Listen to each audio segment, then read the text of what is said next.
မောင်းကြီးကိုသာငါတို့လေ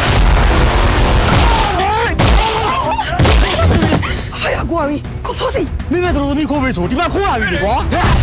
ဟာလေဟုတ်ပြီလားမဟုတ်ဘူးခေတော်တော်လုံးနေနေတော့ပတ်စံမပေးချင်တာငါတို့ကသူများမင်္ဂလာဆောင်ကနေမနေ့ခိုးလာတယ်အဲ့ကောင်မလေးမင်္ဂလာဆောင်မနှက်ပြမှာကွာဩကိုကြီးတို့တော့လောကလေအယူတွေကြီးပဲမင်းကကြီးစရာနော်အဲ့ဆိုရင်ငါတို့သုံးတော့ထိုင်းရီတောက်နေတဲ့ကိုမဆွဲပြီဟာဒီနှလုံးသားထဲမှာမင်းတို့ညီကိုသုံးကချစ်စီဟာကောင်းတယ်လို့ထင်လို့ဒီလိုပုံလေးဆွဲတာပါကွာဟုတ်တယ်မလားမဟုတ်ပါဘူးပ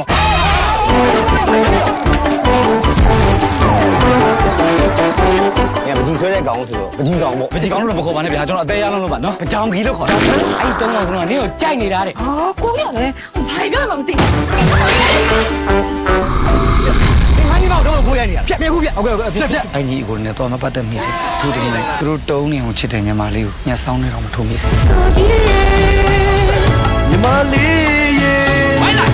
ကိုကြီးပုံရတော့ပထမအဆုံးကျွန်တော်စတွေ့ခဲ့တဲ့ပုံလေးပေါ့အဲ့နေက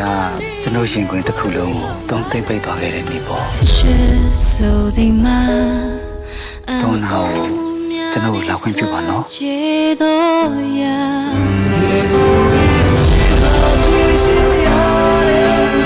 မလေးကငါတို့3ယောက်လုံးအတွက်ရန်ကိုတန်မိုးထားရတဲ့ရဲနာကျုပ်တို့ရဲ့ဘွားငါတို့ညီမလေးပုံမဲ့ဈေးအောင်ချဲရသေးရလေဈေးကငါတို့ပုံရဲ့ပြီးမှမပြီးဘူးကျွန်တော်ရှင်တွေကိုရောက်လာတဲ့ပုံလေးတစ်ခုလေးကိုပဲဆေးရောင်ချဲမိသွားလို့ပါကျုပ်တို့ညီမလေးပုံကျုပ်တို့ခွင့်ပြုချက်မရှိဘူးကိုယ်ဆွဲရဆိုရင်ဒီကောင်ကြောက်လာငါတို့ဒီကိစ္စကိုသွားရှင်းပါရ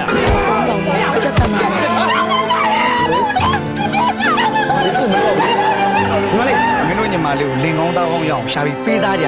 လို့ကျုပ်တို့ညီမခမပြောသလိုကြွားမလားဟာစေတနာနဲ့ပြောနေတာသိတယ်ခင်ဗျားကိုစကားလူလိုပြောနေတာနော်ဟောမကဲနဲ့တက်ထဖို့စဉ်းစားရမယ်ရှိနေပြီလားကိုမင်္ဂလာဆောင်မှာကြောက်တယ်ရောက်ပါနဲ့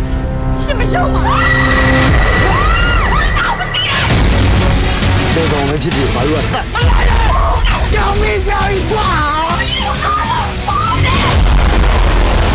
ဒီကောင်လေးချစ်ပုံရတော့ကြောက်စရာကောင်းတာ